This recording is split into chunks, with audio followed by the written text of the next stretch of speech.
Are you serious? Are you serious? Oh, my Lord, have mercy. God have mercy. But the Philippines, this Typhoon Yolanda looks like has destroyed the Philippine Islands for the most part, cutting it in half. And you know, my wife's dream she had 2 days before the storm hit, the Lord woke her up and she was in the Philippines, and she said it was apocalyptic, literally. She said it was so devastating, the storm that was coming. And she was in her dream there, hurrying and helping the people, trying to figure out a way to help them escape. She woke up the next morning and told me, I did a video then warning of this apocalyptic storm and asking people to pray everywhere. And I thank you for praying. You might say, well, it didn't work. Yes, it did. Hundreds of thousands, if not millions of people have been spared their lives. But right now the death toll is estimated at 10,000 people dead in one Philippine city alone, not counting the rest of the cities and islands. We just don't know, folks, but it is certainly apocalyptic. I'm going to play for you. I'm going to show you some pictures, but before I do, I'm going to play for you the video I did 2 days before the storm hit of what the Lord was showing us, of what was coming upon the Philippine Islands. A lot of beautiful people in the Philippines, a lot of wonderful people, and we will keep praying for them. But let me play that for you now. The picture may get a little crazier for a minute because they don't match up, but that's okay. I want you to hear what we were saying and the warning that God was trying to show. Around noon Friday, on or around, this typhoon is similar in track but more powerful in strength than the super typhoon Mike that literally destroyed the islands of the Philippines back on November the 12th, 1990. Some of you may have remembered that. Residents living along the eastern seaboards of the Philippines need to buckle down. They need to evacuate. They need to get out of the way. The problem is the storm is so big. It is so huge. It is so massive. The storm surge is so incredible. The winds are unreal, folks, as we speak. 175 miles an hour winds right now, and expecting to increase. Are you listening? This is bigger than a Category 5 hurricane. This is a super typhoon of apocalyptic nature. So there you see where the storm is now.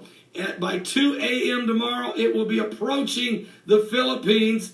They will be feeling tremendous gusts of wind and rain. By 2 p.m. tomorrow, it'll be in the heart of the Philippine Islands, bringing down literally catastrophic situation developing, and will continue even as of 2 a.m. Saturday, November 9th. You'll see it'll still be passing, but the damage will still be continuing as it continues its path on toward the mainland. There is, folks, this is a very serious situation developing right now as we speak. Now, let me just say this. Let me quickly show you some more information. So there you hear. I was so upset,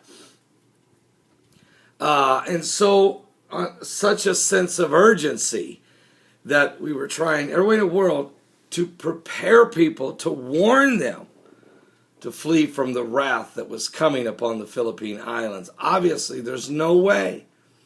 It's a very impoverished nation in a lot of parts of it, and there was just nowhere to go.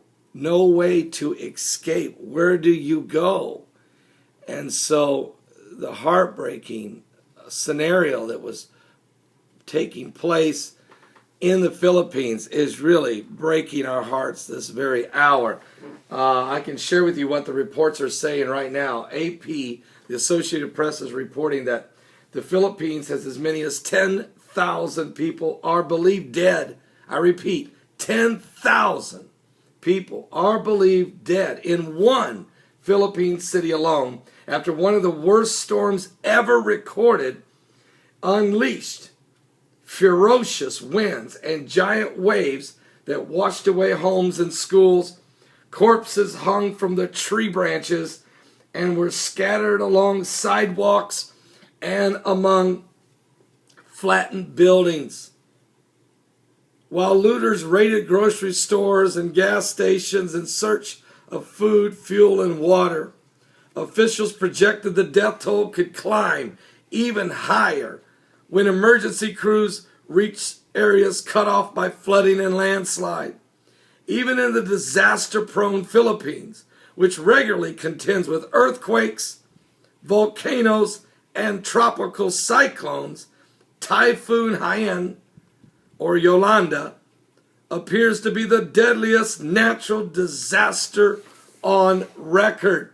Haiyan hit the eastern seaboard of the Philippines Friday and quickly barreled across its central islands before exiting into the South China Sea.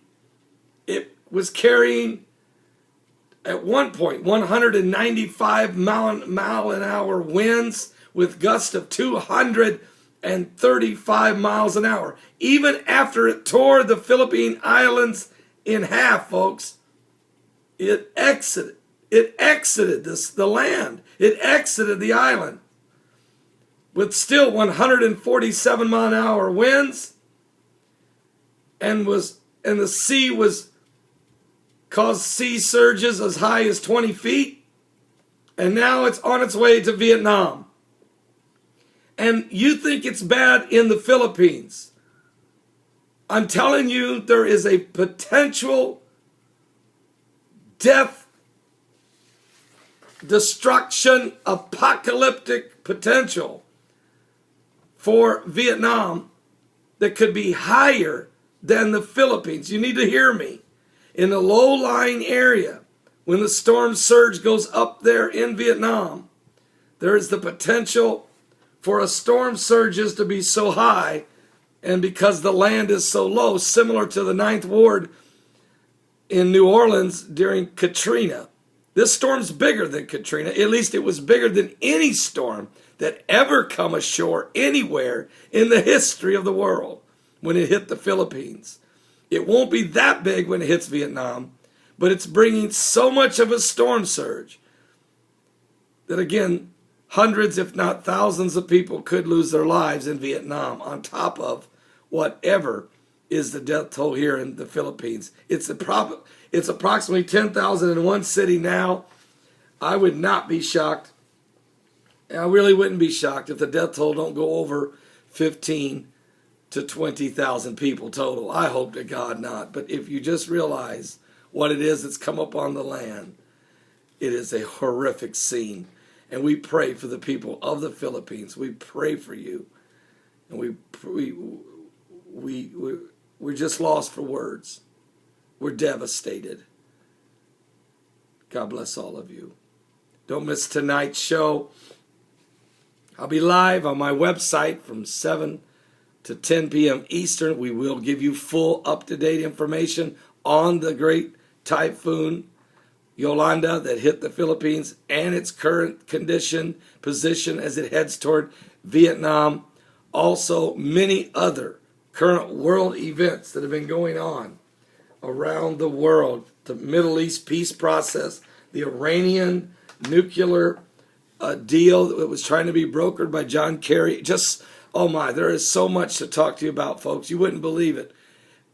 Something biblical is going on. Are you serious? Something biblical is going on with the signs of the second coming of Christ. And yes, the comet Ison is still on its way. And what is it bringing with it?